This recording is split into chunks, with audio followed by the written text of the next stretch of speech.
Welcome, everybody, to the Three Gun Show. I'm your host, Dave Hartman, and this is episode 273 of the world's largest three-gun podcast.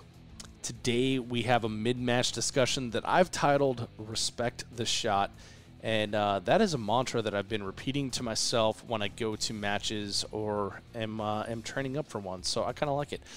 Our buddy AMax is back on the podcast, and I love these mid-match podcasts because it is a little slice of what competitors talk about when we come together from all over the country to shoot a match. So if you're ever wondering what's going on when people are off the range at a match, this is what's going on. This is the kind of stuff that we're talking about.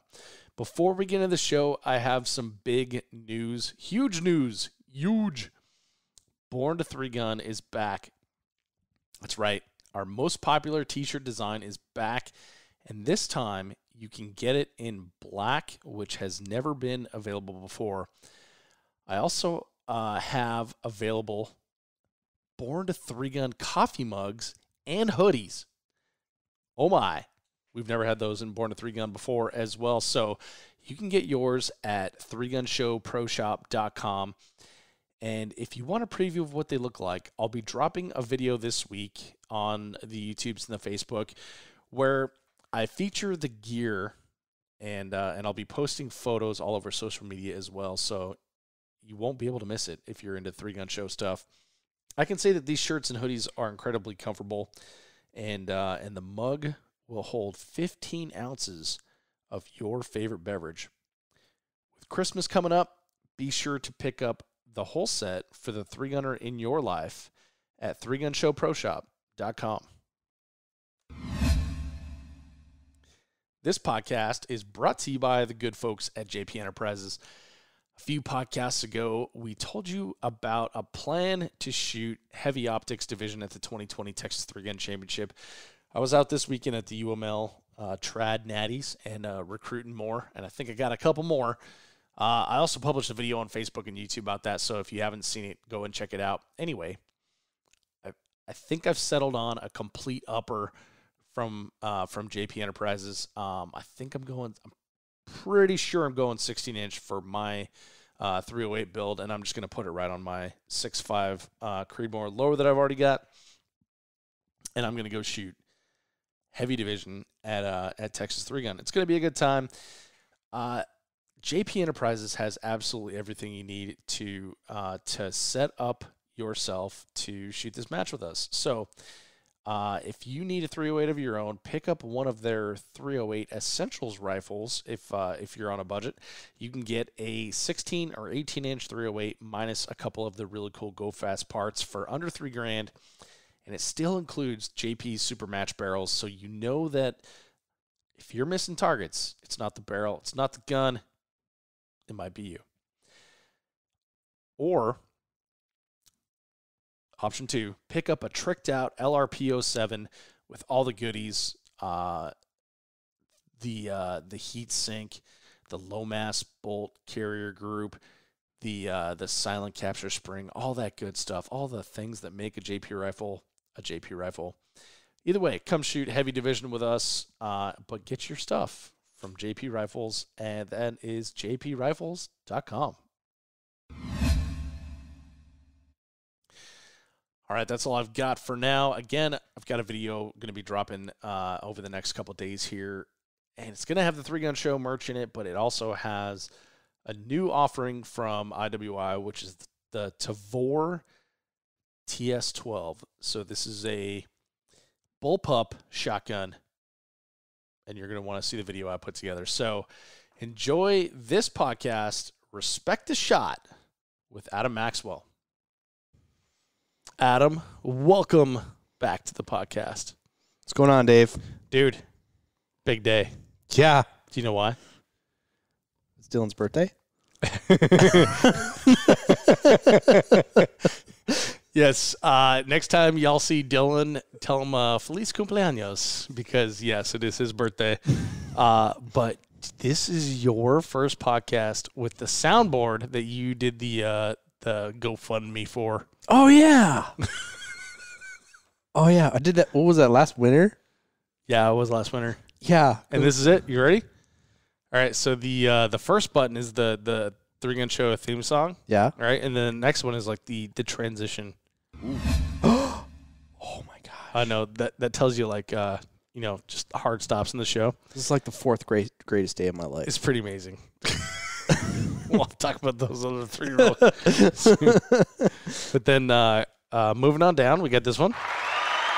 Oh yeah. Welcome, Adam Maxwell. Woo! All right, and then we have this bad boy right here.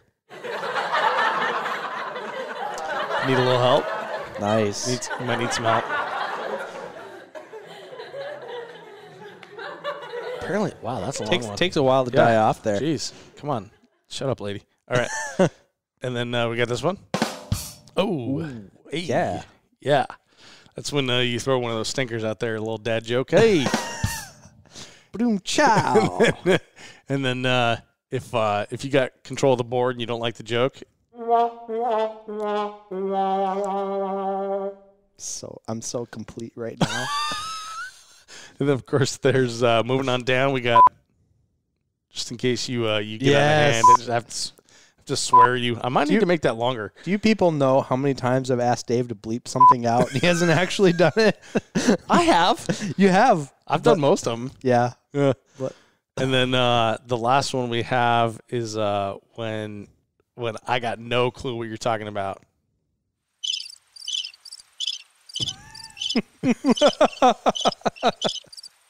Crickets, baby, crickets. We still need one in there of Freilich going, yup.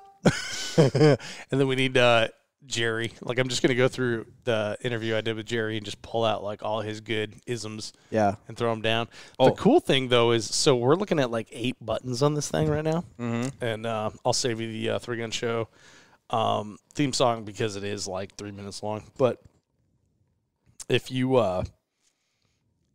there's another button you can program into this, and I don't know which one it is, but it'll go to another set of 8 and then another set of 8.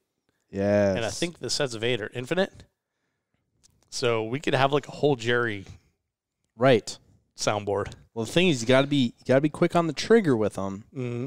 So that second set of 8 gotta be the favorites. Like, I mean, you need like Japanese RO guy like right at the top of that second set. Are you ready? Are you ready? Well, I think that guy was Filipino. But I'm such a racist right now. It's not racist, just wrong.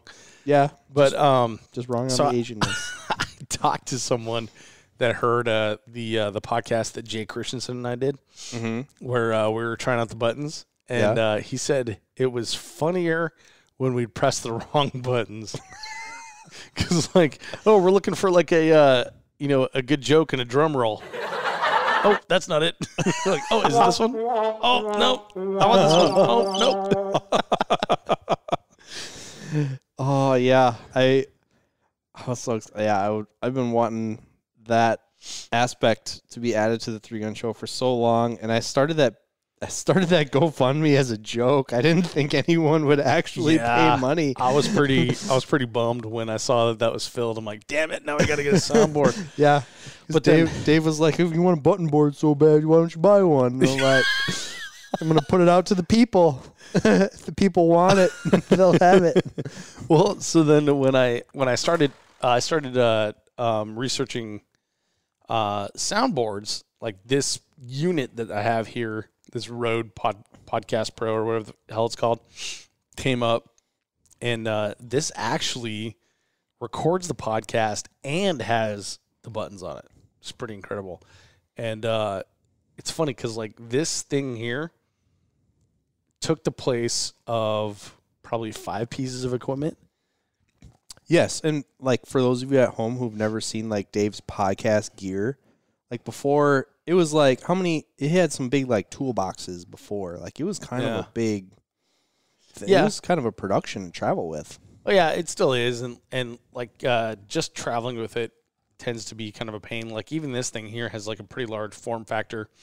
Like if you're thinking of like a normal sized magazine. What are those, like 8.5 by 11 or so? Mm-hmm. This thing is much bigger than that. It's probably 14 inches wide, 17 inches long, and then 3 inches tall.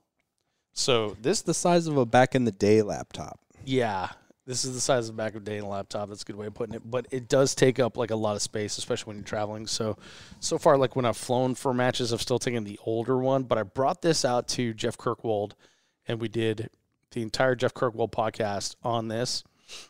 And I found out that it does have a timeout. I learned in the Jeff Kirkwold Memorial podcast. Yeah.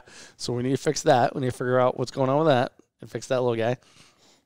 But this did an amazing job of like playing music through the speakers. And like I did it straight from my phone. So like you can plug your phone into this thing and you can play music into, yeah. Right. So cool. You can play music into the recorder. You can play music on the output, which is what we did with like the speaker setup that was at Kirkwold that we got from the Haunted Hayride. Mm-hmm. So that worked out really well. And then the other cool thing is like you can Bluetooth your phone to this, so you don't have to just like plug it in.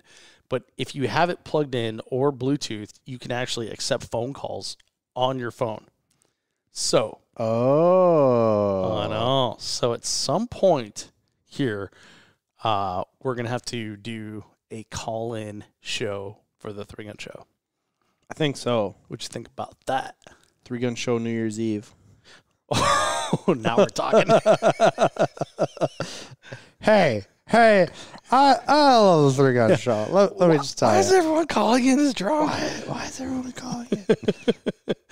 Yeah, so we're going to do that at some point. We'll do like a call-in show or something, but it does have the ability for 4 microphones, 4 guests, and then a call-in person as well. Yeah, the music thing, that reminds me, we need the chorus of Danger Zone as one of the buttons too. So that would be cool. However, it's copyrighted. So that's one thing you have to worry about. It's why you don't hear, like in the beginning of the 3 Gun Show, I would ask people like, hey, what's your walkout song? And I was like, hey, Danger Zone. And I would play Danger Zone. But then, like, the 3 Gun Show got a little bit bigger. I was like, whoa, shoot, people are actually downloading and listening to this. So I had to get rid of that part of it because that music is copyrighted and that could take the entire show down. Yeah, because they got lawyers and stuff. Many more lawyers than we I just do. got Dave and Parker. Really. Parker's legal arguments are not very strong. yeah, his litigation skills is not quite on point yet. Yeah. So that's what we got going. Nice. And that's why now, like, even when I do video and stuff, you'll hear instrumentals, and you'll hear music and beats and stuff, but it's all stuff that I've bought the license to. Yeah. So it's not easy or cost effective to do that with songs like and love from the radio, like Danger Zone. Right. Yeah. But you have all heard it, so when we reference Danger Zone, you can hear it in your head. That is completely license free. That's true, and I can make the noise if you want. Yep, just like that. And that's why we get paid the big bucks, folks. That's right. Anyway, so that's the soundboard. Ladies and gentlemen. That's awesome. AMax's first time with the soundboard here. Yeah. Dave's not within arm's reach of the soundboard, though, so if I tell a funny joke, he's not going to be able to hit the ba-doom chow.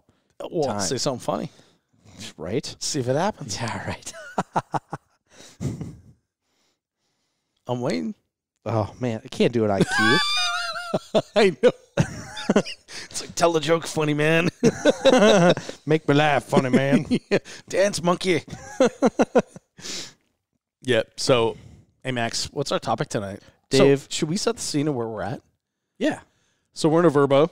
I just walked into this place. Shocker. I think that we rented this place. I don't know that for sure.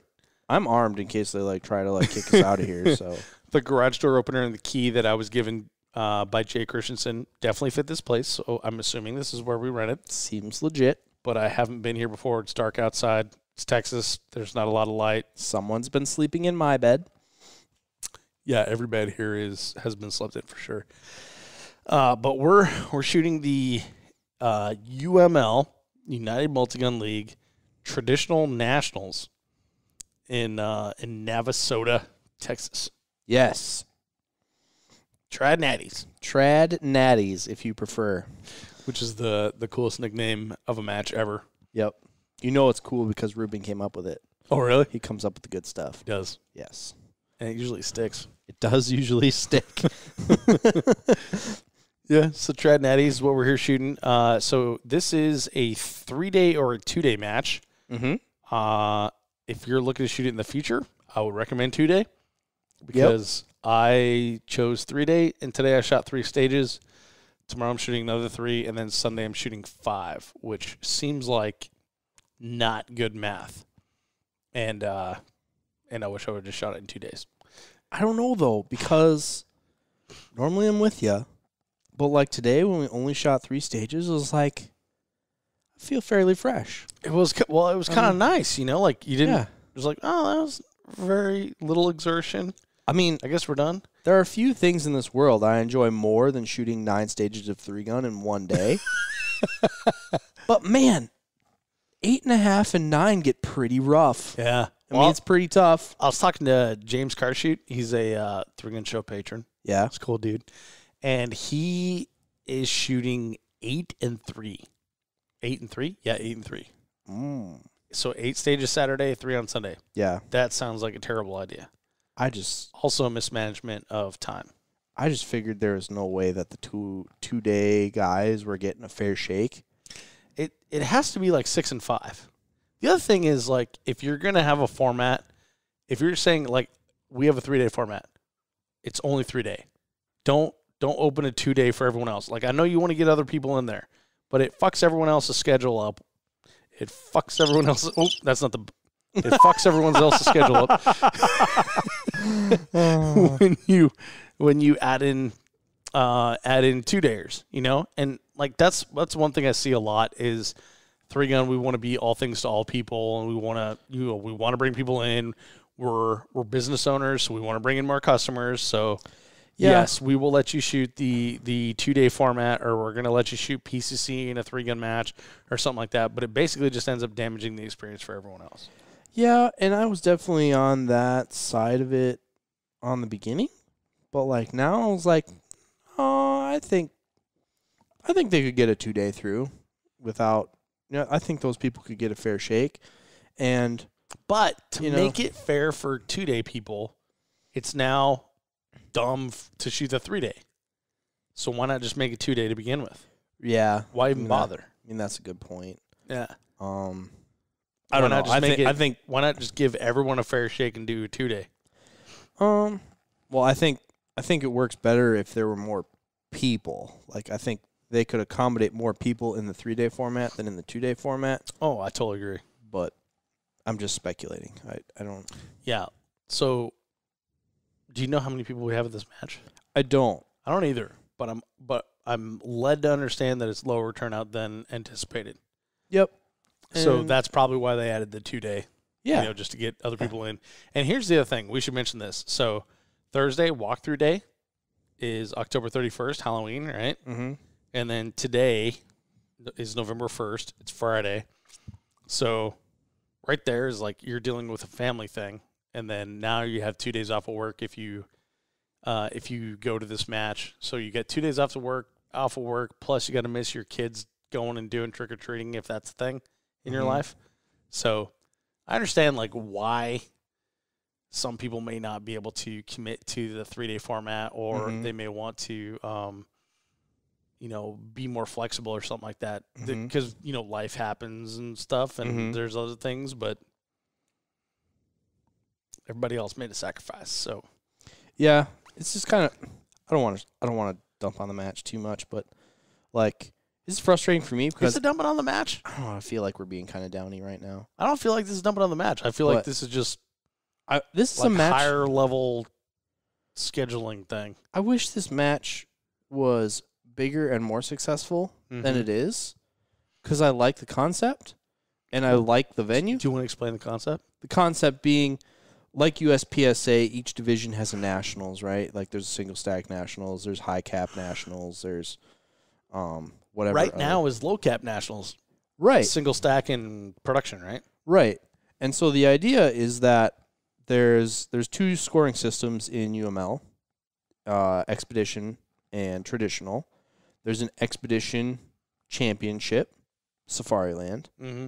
This is the Traditional Nationals, Bushnell. Mm-hmm. And then those culminate to Surefire World Championship. Right. Grand Championship of all of the UML. Well, and so pyramid style. Like you pointed out earlier today, this match happens after Surefire. Right. So you have your World Championship, and then you have your National Championship. Yep. Not my favorite part of the way this lays out. No. It's also like the weird thing about NASCAR is like Daytona is the biggest biggest race of the year. Yeah. And it's the first one. Yeah. Why do you have your Super Bowl first? Yeah, Who gives a right. shit after that. Yeah. And I understand like venues and finding a date on a calendar and stuff like that, but and this one falls, mid to late fall, so a very big section of our demographic is hunting right now. Yeah.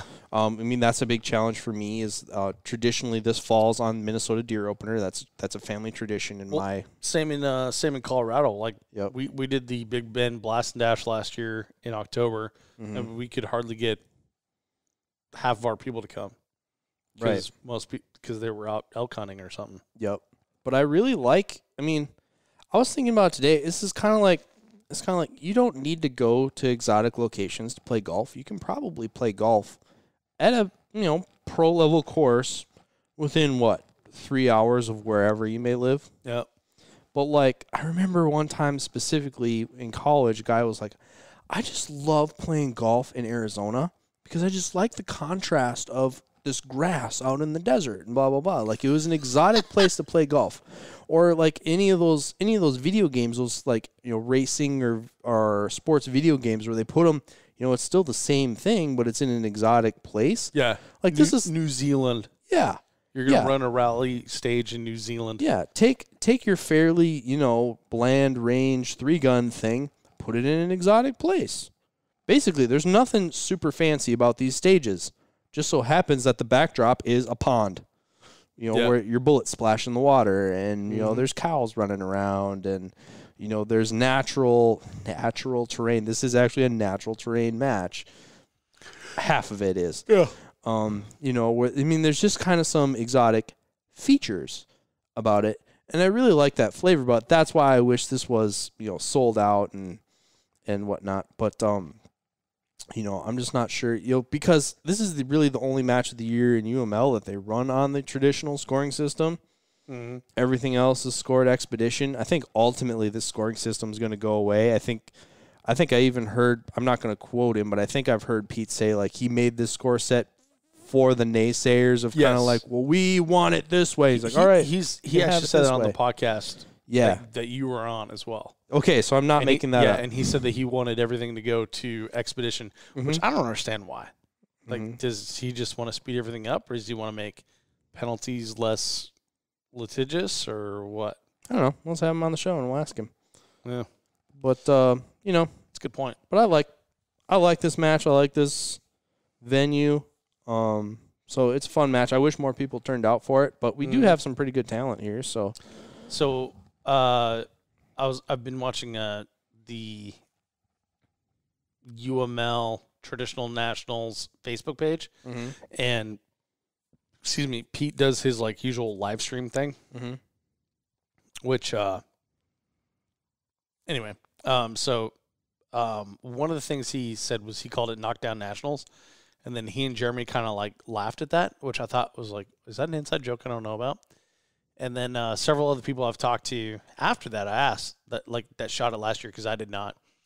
I asked so what's up with Knockdown Nationals? And that's just a nickname people gave it because there's KDs, knockdowns everywhere. Almost everything is a fall off of a pedestal type of target. Or paper. Yeah, or paper. Yeah.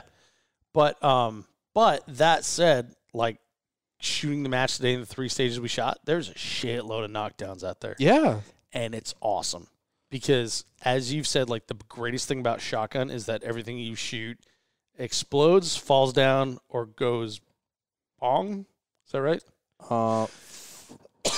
Everything you shoot with a shotgun falls over, makes noise, or explodes. There you go. Falls over, makes noise, or explodes. So even if you're choosing to shoot a pistol in this match for like the knockdown targets or shotgun, whatever, like stuff falls down. Like and makes a cool noise. There's no question on whether you knocked it over or not. Like it's fallen over already, right? Yeah. And in one of the live streams he had, he said that there was over, and this was like early on in the build, he said there was already over 200 knockdowns in the match. Like, how awesome is that? I love it. Yeah. I love it. Yeah. Like, for me as like one of the things I've observed is that USPSA now is largely paper. They rarely have any steel on a stage. And when they do have a steel on a stage, you should hear the USPSA people talk about it. Like, they're super concerned. Like, okay, well, I really need to pay attention to this. Like, that's way bigger than an A zone. Are you not paying attention to the A zone? Yeah, right. But for me, as like a 3-gunner and a shooting enthusiast, like I love hearing that ding. I love watching shit fall over, and it's really cool. And so there's been, and it's fair. Yeah, I would call it fair, but that's one of the arguments against USPSA is that they say that you can't set the target the same way each time, so it's not fair. F those people. I totally disagree. But anyway, Witness Mark fixes that. Oh, that's a very good point. But the point that I was gonna make is that like there's been a couple stages where you get out and there's like these huge arrays of knockdowns in front of you, and there's nothing super challenging about it except for like concentrating on your front sight and not just flinging bullets because they appear to be really close together, and you just got to like ting ting ting ting ting ting ting ting all the way through it. And oh man, it's been so much fun. I saw Dylan easily have a smoke and run on one stage today where he just like laid it down on this big sea of steel, went 1 for 1. It was absolutely incredible. But and then he had his birthday. But I don't know. I enjoy that type of stuff. I really like shooting steel. I do really too. like knocking things over. And this match appeals to that. Yep. Yeah, and I really like the KDs because like the hinge targets got really popular, and they definitely do have their applications. Much easier to reset for sure. Yeah, but competitive equity, depending how that target is set, depending on the ground it's in, all kinds of environmental factors, it can get to a point where a hinge target is not super fair. Yeah. So describe a hinge target real quick for a hinge target. Those are the steel targets that are hinged on the bottom. So when it's standing up, it pivots around its base. You hit it, and it's on a pedestal. It's on a pedestal, not like a popper where it's on the ground. Right. Yeah, we're talking about where instead of a KO plate, it's on a hinge at the base. So when it's down, it flips. Right. It flips around its axis and exposes its backside when it's down. That's a great way of putting it. And in my experience, like you have to hit those in the top third for it to actually work. Yep. Because if you hit it in the bottom third, nothing's going to happen because that's where the hinge is at. Depending what size the target is. Depending on what size the target is. And what condition that target's in. What condition the target's in. Are you in a place where there's rust? Are you shooting a 147 grain projectile? Yep. Are you shooting 7.5 or 9 bird shot? You know, I mean, there's all kinds of chokes. Muddy conditions, man, you're really glad you don't have to pick that thing up. Is it leaning forward? Yeah, exactly. Are there rattlesnakes in the bushes behind it? Right. Right. You know, certain places of the country, the ground is firm enough that when you pound those things really deep into the ground, the soil holds together enough that that will sustain for a whole match, depending on weather conditions. But if the ground gets soft, if it's a really big major match where that thing's getting slammed, 250 shooters. Yeah, by the end, that thing's leaning forward. Or leaning back. Yeah, not to ding on the hinge targets, but I have seen sometimes where they were in poor condition, they were poorly placed. So I've seen I do some like that are KOs. like super rusty, or maybe they've been shot on the bottom third of the target too many times where that hinge portion has curved. And when a hinge is not like linear, when it's now curved, that thing is not going over very easy. But again, like you said, not knocking on those, because like I think I have like 8 hinge targets of my own personal that I love to practice with because they're super easy to reset. Oh, yeah. I love just going around and you just like flip it up with your toe. You don't even have to touch it. Yep. That's awesome. Reduces lead exposure. It's fantastic. Yep. But when you say KO Nationals, like I like KO Nationals because I think it's super fair for a big match. I love the sound they make. The bigger the better. I mean, those big MGM squares, I just love the sound that those make when they fall over. Dude, when you get on a roll, like when you suck, it's like thap, thap, thap, thap, ting, thap, thap, thap, ting, thap, thap, thap, ting, but when you get on a roll and it's like ting, ting, ting, ting, ting, yeah, like you can hear how awesome you're doing. I mean, that brings me right back to the Three Gun Nation Pro Series and the shoot-offs of like Horner and Jordan going at it, and it was just, it gets me every time. Dude, do you remember? Probably. Three Gun Nation Nationals 2015. It was right after I started the show. I went down to Oklahoma, and they were still doing some of the pro like semifinals the night before the match, and they had like these 4-inch by 10-inch targets, which are very narrow, right? They're skinny. They're tall. Those are a very difficult target, no matter who you are, especially when there's lights and generators pumping and like, people throwing cameras in your face and things like that. Like there was a lot of mics thrown at those, and there's some here at this match. And I'm like, yep, those are shotgun targets. Yeah. Not taking those with the pistol. Not going to goat me into that one. Oh, that was so cool. I remember the night you were talking about, because there was a ton of us gathered. They were in like one of those really small bays at USSA. Yep. And like that there was 30 to 40 people crammed in behind there, and they were standing on backs of pickup trucks. Yeah. Jesse Tischhauser was like going live when going live was new and nobody knew what to do. Yeah, I remember that was the first time I'd met Tischhauser in person and his wife in person. And yeah, dude, we were having a good freaking time. That was awesome. Yeah. That was before the Three Gun Show knew about video and, like you said, going live and things like that. Like, yeah. That was old school. That was new. Yep. It was fun. That was a very special time. And that was the first time that Three Gun Nation had an audience like that. Yeah. Like traditionally, it always been done in a box, like it was in the dark, so you couldn't see that no one was there and watching. And, yep. Later on, it was filmed during the week. Yep. When I was on the show, it was always filmed on like a Wednesday or a Thursday. Yep. Had its own magic to it, but not the same.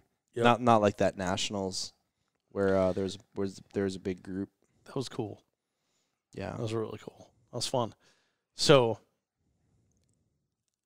talking about like those 4-inch by 10-inch targets, like there's some really small hexagon targets at this match too. I would call them 3 inches. Did you see the ones on the base? Yep. Did you go over there? Yep. You call those 3-inch targets? Yeah, 3 or 4. 4 at the point to point. Yeah. Well, you're supposed to measure it flat to flat. Oh, okay. Then yeah, I'm probably 3. Call them 3.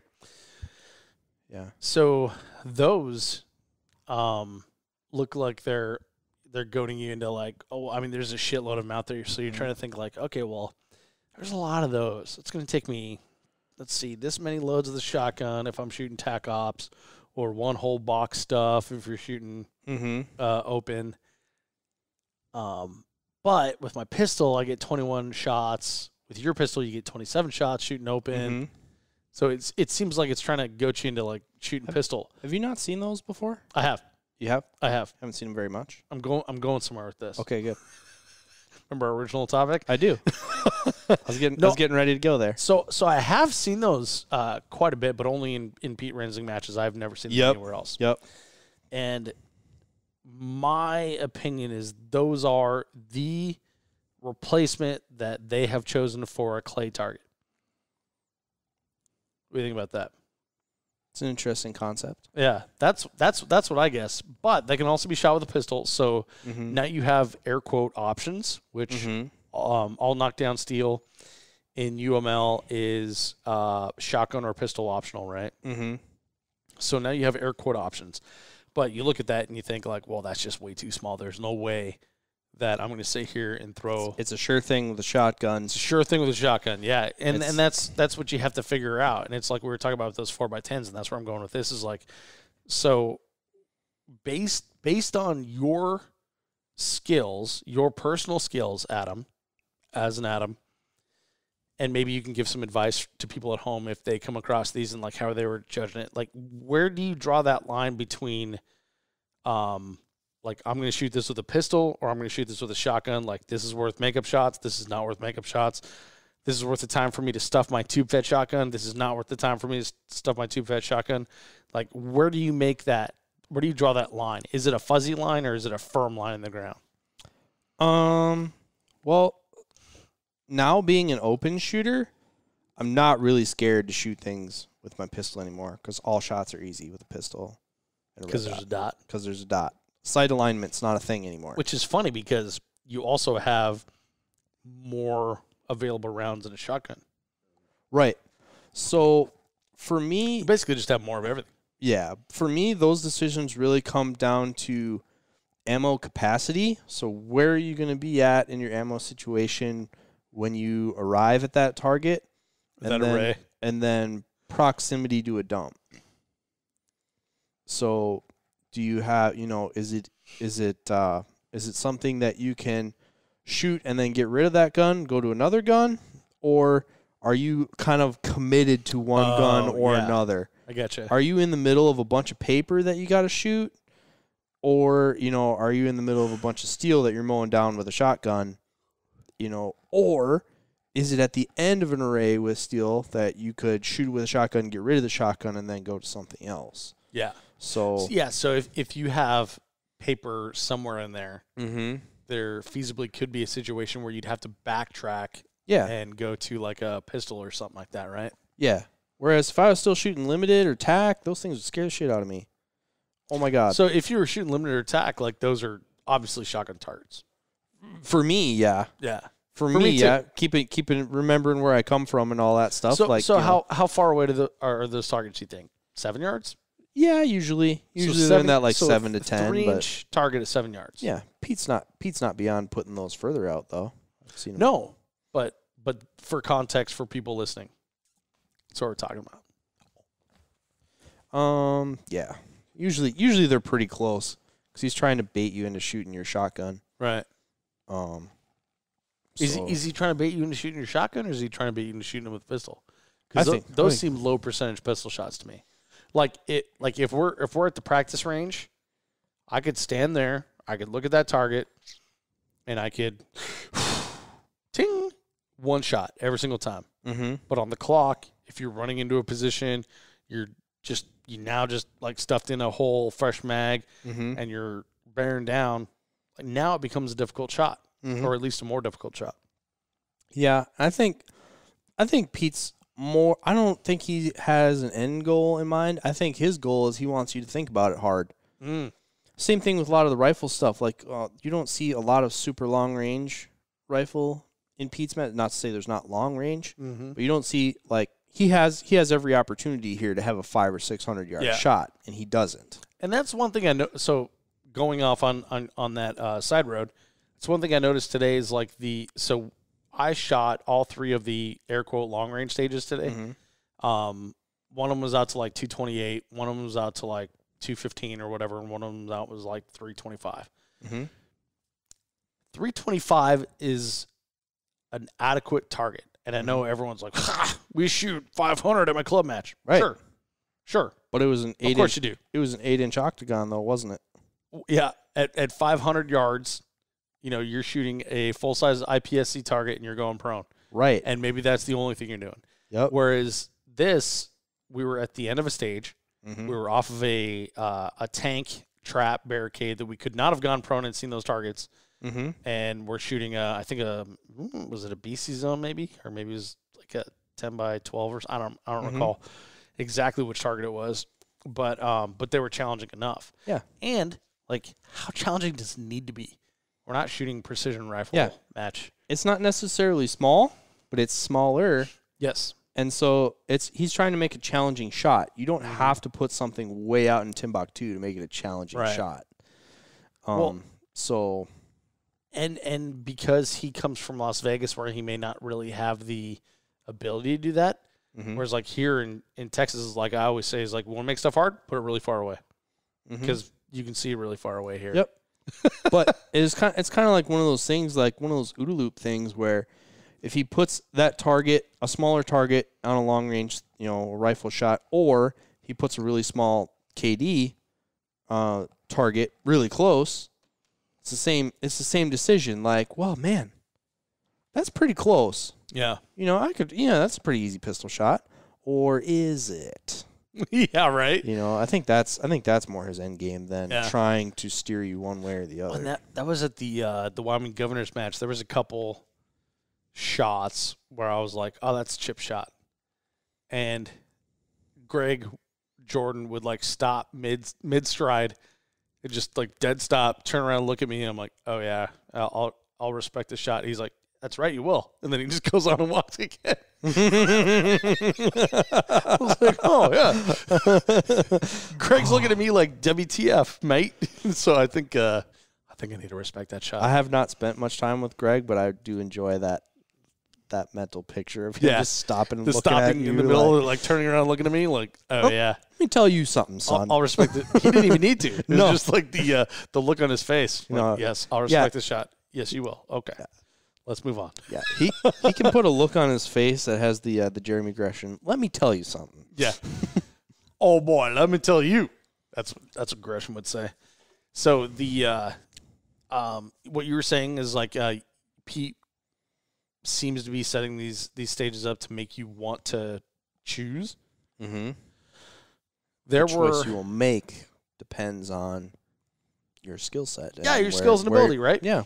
Yeah, Taste so and preferences. For me, like we started, I have no fucking clue what we started on because like there's a jumbled mess of stages. But we started on the one that was on the Ridge. If you've ever shot at Cawthorn Cartridge Club, there's a place called the Ridge. That's where we started, and there's a big array in front of you with more than 8, less than 15 targets. They're 8-inch hexagons, I think, and they're pistol shots that you need to respect. Mm-hmm. Or they're blazing away on shotgun, but you will need to load twice. Yep. So, me, like, I can stuff a quad, no problem. And if I'm running, I can stuff it pretty fast. I'm staying still, it's not very fast. Yeah, right. Right? You know what I'm saying? Like, you can cover it up when you're running. You can't cover it up when you're staying still. Better than you move, like Butch Cassidy. Another movie we should watch. We absolutely should. I named my dog after it. Yeah, right. But what I'm saying is if you're staying flat foot, like I can't throw like a 2-second quad. Mm-hmm. I can throw a 3-second quad, and it doesn't matter if you're running because you can cover it up with your running, right? Right. It's just like a magazine change on the move. Totally doesn't matter. Yeah, it's not a 1R1 like on Instagram. Yeah, absolutely. So, but I've been shooting a lot of pistol lately with my buddy Darren out at TSA, like our new local range in Austin. Okay. I've been practicing a lot, and we've been practicing challenging shots because he was going to Blue Ridge. So I was practicing those challenging shots along with him. So I looked at that and I thought, these are pistol shots. Ting, ting, ting, ting, ting, ting, ting, ting, ting. You know? And that felt good to be able to do. But there was also in my head of like weighing like what should I do here, right? Mm-hmm. And then on the final stage of the shot today, which was the one with the 350-yard target, we're shooting from a Connex, and there's this big array of steel hexagons, and they're really close. You're like, okay, these are really close. Like and they're like 10-inch hexagons. Like, what's he trying to get me to do here? Yeah. It's like he's trying to goat you into shooting pistol. But there was 20 pistol targets plus 4 paper. So 20, 2, 4, 6, 8, right? Mm-hmm. How many rounds does my magazine hold? 21 Mm-hmm.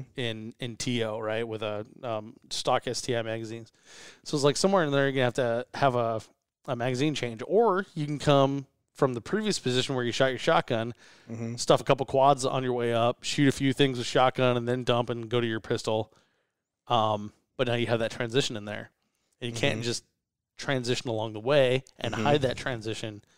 And then it's like, well, how's your standing reload? Is your standing reload going to hurt you, or your standing reload going to help you? Yep. You know, so now you got to weigh like those things in there, and it's based, again, like you were saying, it's based on skills. It's not based on like, well, the stage brief says it's a pistol target, I'm going to shoot with my pistol.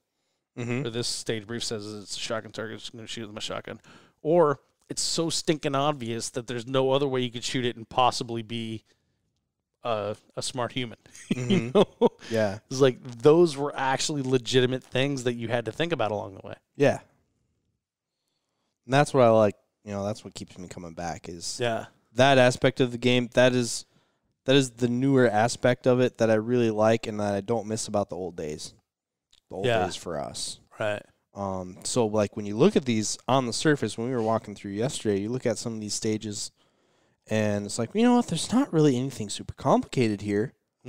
But when all of a sudden you put it in the lens of, all right, but what is your best performance on this stage? You start breaking down some of those decisions like prone or use the sawhorse, shotgun or pistol, you know, tight choke, open choke, big mag, little mag, what power on your scope, you know. Yeah.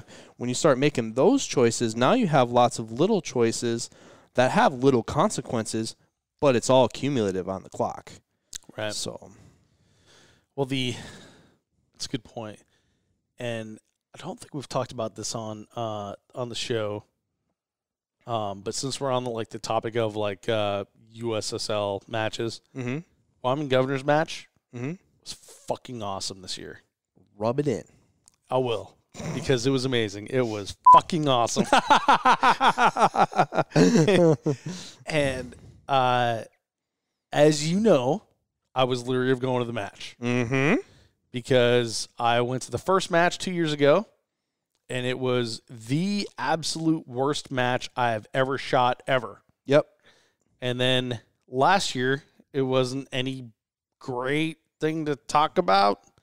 It was just like it was SMD that put it on last year, and they basically phoned it in. It Better, was, but wasn't awesome. Yeah, and it could have been awesome. Like they had the backing of like a ton of local. Unless you were from Sheridan, you came for a long way. From a long way for a mediocre match. Cheyenne, you mean.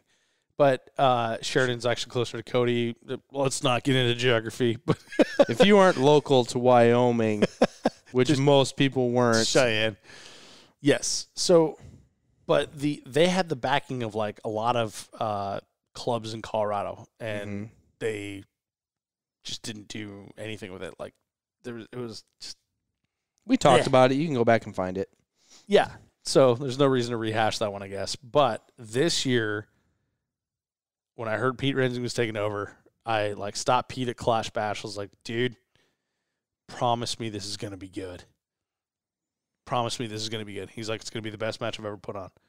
And I was like, okay, well, that means I'm never going to shoot one of your matches again because I've already shot the Pinnacle.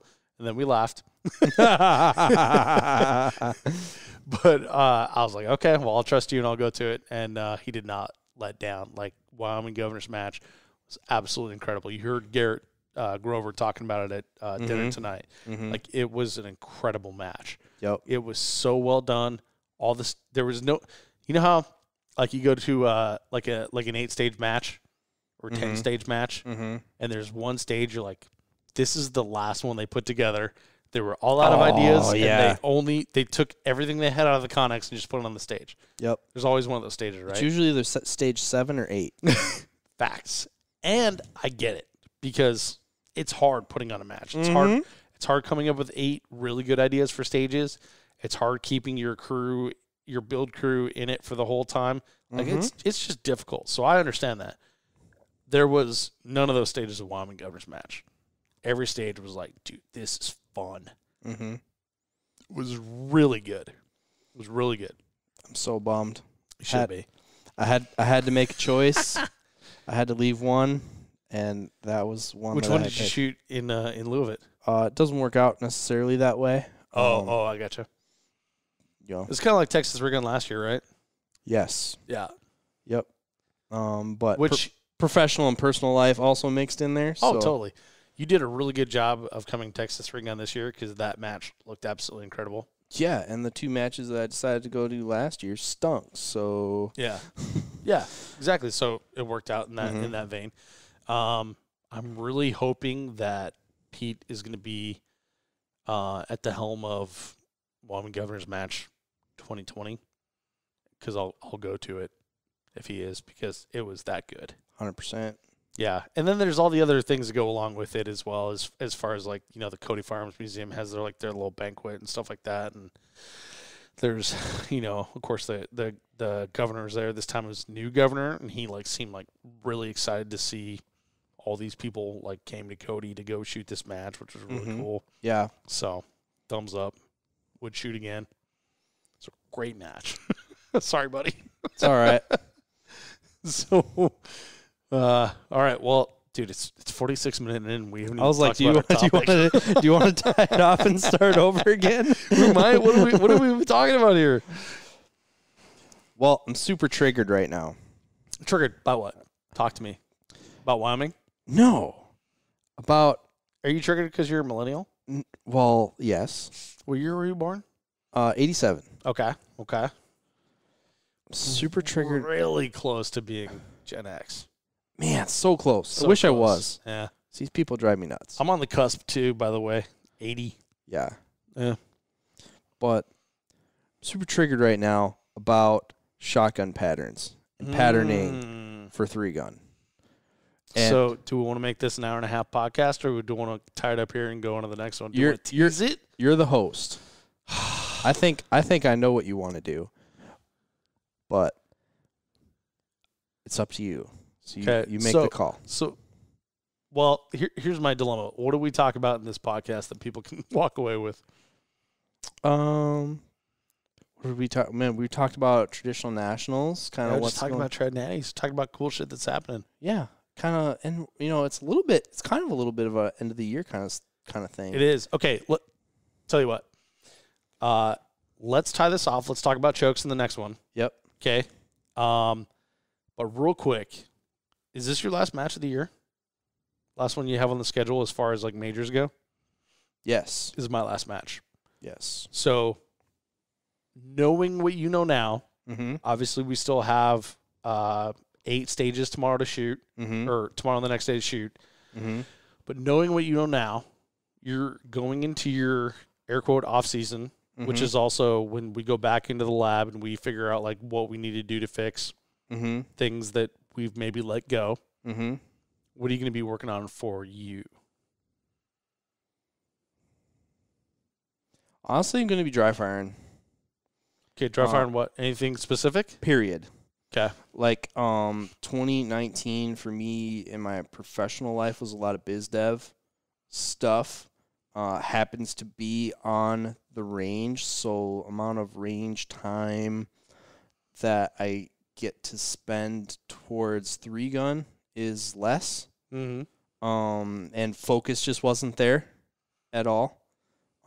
So I used all the time I had to shoot matches, and I didn't get to put the work in to necessarily achieve my goal. Totally the wrong one. I thought that was going to be. But so my goal for 19 was to get my UML Pro coin. This weekend is the last chance to do it. Oh, and you're in open, right? I'm in open. What does it take to you got to be 90%. 90% of the winner. 90% of the winner. Okay. And there's some good guys here. Some good guys. One of them is in the next room. Yep. I mean, I can keep up with a lot of those guys, but you asked me what I'm going to be working on for this year, or this winter. I don't know that I didn't put the work in to get my pro coin. So if I get it, it's residual from what I've built established. Yeah. So, if I don't get it, I'm going to be frustrated, and it's going to be time to put in assertive work towards that goal because I'm going to try again next year. But I've gotten away from dry firing. I don't work in a gun shop anymore, so I don't handle guns on a daily basis. I don't dry fire in front of the TV anymore as much as I used to, I used to do it a lot. But pretty much work, gym, family stuff, repeat. So going to try and carve out a little bit more time for some assertive dry fire activity to stay sharper than I was this year. That's my winter goal. Stole my winter goal, bro. So, no secret. A few weeks ago, I went and took the Keith Garcia Champions Are Made in Practice class. He's not wrong. No, he's not. I mean, that's legit. And Keith's class was not teaching you how to shoot.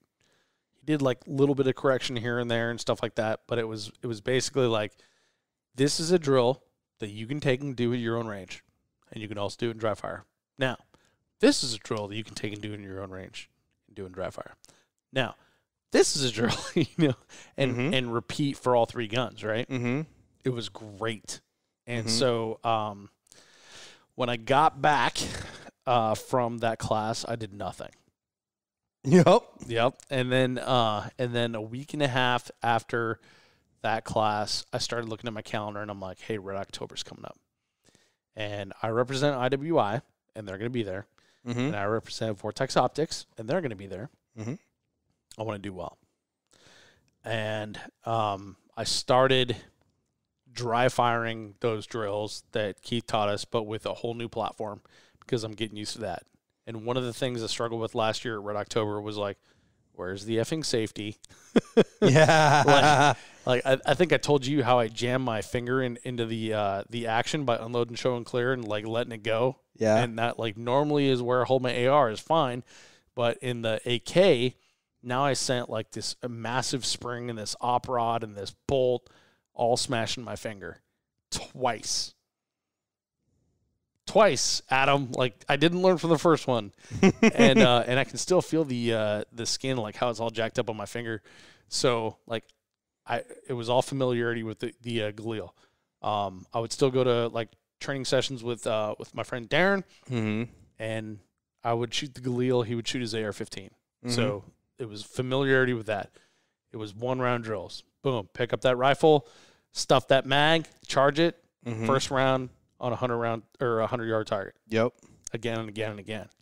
20 times in a row. Now we're moving on to something else. Yeah. So there's no secret to it. It's just dressed up in overalls and looks like hard work. Yeah. But that's what it is. Looks like Jay Leno. It's, that's what it is. An example for me, I've said this before. I don't think I've said it on the show though. But for me, on the shotgun side of things, this is my second year shooting open, and that's kind of the thing is when you go to open, you don't have to quad load anymore. I will take the position that reloading a VEPR is harder than quad loading because the margin for error is exponentially smaller. It's true. You either get 0 rounds in the gun or all the rounds in the gun. Right. And if you don't hit it, if you don't hit the spot at the right angle, it doesn't work. Right. All your momentum is gone and it's not going to latch and you're probably going to, bump that top shell off the top and it's not going to be there. So, the disaster factor is just huge on those reloads and, frustrated in myself. I didn't put the work into that this year. Yeah. I ate a lot of time or ate a lot of what we would call errors in baseball. Not sticking reloads that I needed to stick, totally. So. Well, and so for me, I live in Round Rock, which is really close to Austin. Ben Steger Pro Shop is in Austin. A bunch of cool dudes there. It is? Yeah. Yeah. He lives in Wisconsin. So he doesn't run the pro shop. Oh, He licenses his name out. oh, he's a sellout. Smart. Smart is what you're thinking of. Eh. But but the dudes who run the pro shop, Yeah. fantastic people. So I went and had lunch with them one time, got to see the shop and everything, hung out, and then I got this like wild hair after the Keith Garcia class. I'm like, dude, I'm gonna buy a bunch of dry fire targets. Mm-hmm. I'm gonna buy a timer, Mm-hmm. which I had a timer, but it had like an old horn that you would expect on like a Model T, and it really bumped me every time I heard it. I'll actually I'll put it on the podcast at some point here, but I got a new modern timer with the beep and it shows the splits and everything. So I'm set now, Mm-hmm. and so that's my thing is like I'm gonna be making me a training regimen Mm-hmm. based on the things that I want to learn Mm-hmm. in live fire, Mm-hmm. and I'm still gonna go live fire because I'm in Texas, Mhm. and in the afternoon it's warm enough to shoot. Mm-hmm. There's no snow on the ground. Maybe it's wet, but maybe it's cold, but you can still power through it. It's not like Mhm. being in Minnesota. So that's the thing is like I'm getting serious about it. And you know, now I think about it, like I'll probably have drills and things like that to go along with it because I don't know if you ever seen like I have a notebook. I write everything down. Yeah. I write everything down. So I should probably like put together some drills and stuff for the Three Gun Show audience. If you're listening right now and you want to see some like drills and stuff like that, let me know and maybe I'll make that happen. But that's what I'm gonna do. I'm gonna be making it for myself. And so Mhm. if you think you want to learn all the things I'm gonna learn, Mm-hmm. I can bring you along with me. But I'm not. Yeah. That's kind of what I'm gonna do. So that's my plan for the winter time. Mm-hmm. We should table this and do 2020 goals We should. because I have a list of them and I don't have it here with me because it's on my wall in my office. Mm-hmm. But I think that would be fun. You want to do 2020 goals podcast? Yeah, dude. Let's do it. For sure. Yeah, definitely. I definitely need to dry fire, and it's not just for me. My significant other also wants to shoot 3-gun Yeah. with me, and I know this is gonna be super awkward if we're listening. Couples if that future dry fire Adam is together. listening to this with future Rachel, I know she won't do it if I'm not doing it. Yeah. But if I do it, dry she fire will. together. Yeah. Dry fire together. She's very competitive, so she wants to be better.